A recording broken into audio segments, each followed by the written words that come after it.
Hello friends, 688 days of war. The war has escalated in Middle East. The American and British warplanes have launched airstrikes and even missiles from sea-based ships in Yemen against Houthis targets. They have hit more than a dozen of places. Well, before that, let us see what is happening in Ukraine. As far as southern Ukraine is concerned, on Kherson region, there is no significant change. Krinky Bridge is held despite heavy losses for the Ukrainians, and Russians are continuously trying to recapture the lost places in eastern bank of Dnieper River. On Zaporizhia front, fight continues towards Orikho sector, wherein the Russians are trying to recapture again their lost places in Rabatino and towards Verbo. Though towards Verbo side, the Ukrainians are continuously launching attacks to gain as much land as possible. In this war, it is said that Russians have incurred heavy losses in recent last few days. In north towards Kupiansk direction, severe fight continues for Sinkyivka. Ukrainian counter-attacks were not successful, but also two counter-attacks by the Russians did not succeed gaining anything. In Serebryansky forest, Ukrainian counter-attacks did not succeed again. In east on Bakhmut front, fight continues in and around Bohdanevka and west of Kromov. In northeast of Kleshchivka, that is in southern flanks of Bakhmut, fight continues.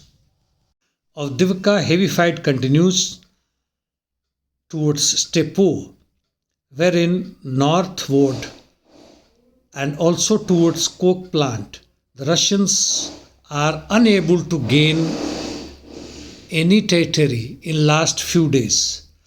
However, they advance towards Pervomaisky direction. Towards Maryinka on the western front, Russians are continuously advancing towards Hirohivka and also towards Novomikhailovka.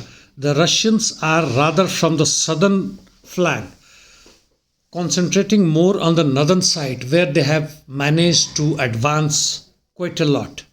In totality, as it can be seen, the battlefront are relatively calm in northern and southern war zones. However, in east, the Russians are continuously advancing in south of Maryinka towards Ugledar and also in Avdiivka front. Interdiction missions, Ukrainians are continuing as before, and Russians too continuing what they had started a week back or so, carrying out mass attacks on Ukrainian targets.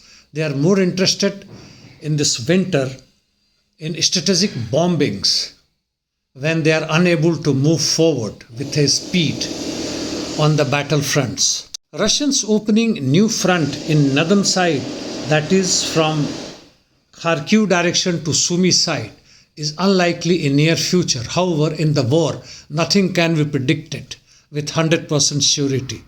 On Palestinian-Israeli war front, IDF is cautiously cleaning northern part of Gaza Strip, nothing special there. In center, the fight continues. In southern front, they are trying to attack Khan Yunis and adjacent areas. Airstrikes and UAV attacks continuing. As far as Hezbollah is concerned, they are continuing their shelling in Israelis' northern front, and counterattack is continuing from the Israeli side. Iran has detained the US oil tanker in Gulf of Oman.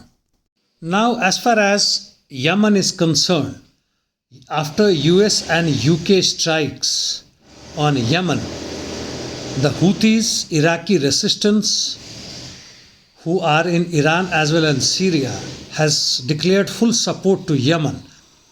They have also carried out attacks on American diplomatic center in Iraq, where huge explosions were reported. Explosions were also reported in almost a dozen of places within Yemen, which includes Sada, Sana'a, Taiz, Hodeidah port.